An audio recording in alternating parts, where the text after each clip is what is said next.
Okay guys, quick update, day 2 on the Iceland trip. We've come up through the centre today on the F35, done about 170 miles, 165 miles, 120 of those at least on dirt. Some good riding. I mean, it's not technical stuff on the F35, it's just continuous and long, so people just have to be really vigilant. There is quite a bit of other traffic coming through, even some lorries, so you've got to really be watching your mirrors. But yeah, just a great sense of expedition for people who've never been on gravel track for that long, for that duration, you know, for multiple hours. And then halfway along you get to a place where there's a hot springs and a cafe and things like that. Then we carried on north, then we got some tarmac, and yeah, came around. We were just on the top of Iceland, on the just off Route 1. And then we're just here at Hvítserkur. I'll put the word up so you can see exactly how to pronounce it and how to find it. But it's a rock formation just off the coast, just into shoreland, off the shoreline, which is naturally forming, but it's just got a concrete base around it to stop it sort of decaying.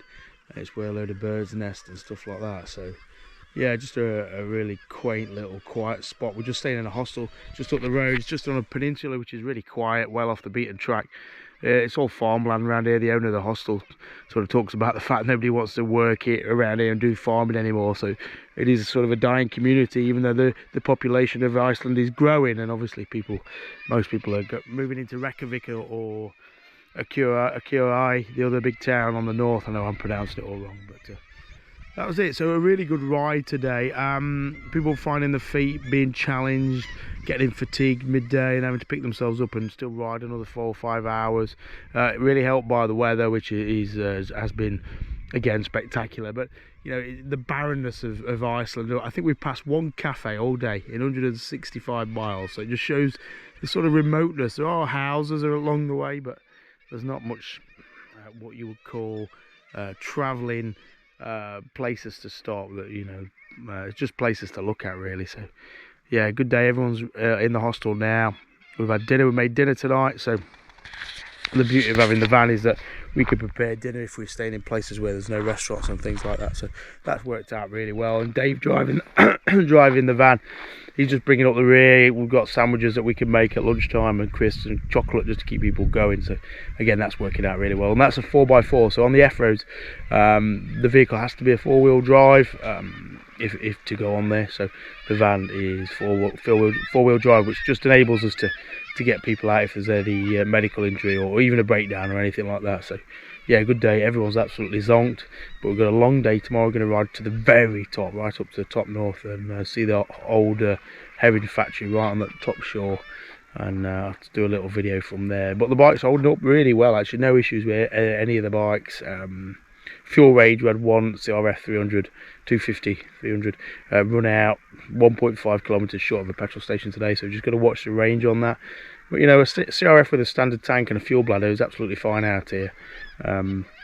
Yeah, so a lot of big bikes we've seen, well, a few big bikes we've seen, but again, nothing wrong with the small bikes at all. Okay, I'm going to walk down, try not to fall down, and show you where we'll show you the bottom, show you a bit more detail at the bottom. All right. So here it is at ground level. Incredible thing. You actually think it's man-made. You know, part of a fortress wall where the rest has crumbled, and that's the only bit remaining. Yeah, it looks so artificial, but yeah, the rock itself is real. The whiteness that you can see in it is bird poop, because a lot of birds nest on there, and then the foundation is just a concrete foundation to protect it. It just sits here like a giant oil, like a natural oil rig, just sat there, a bit like Scottish Islands, a little bit. So I'm going to walk along those. There's a seal sanctuary just down there, or a seal enclave where they sleep and hang out.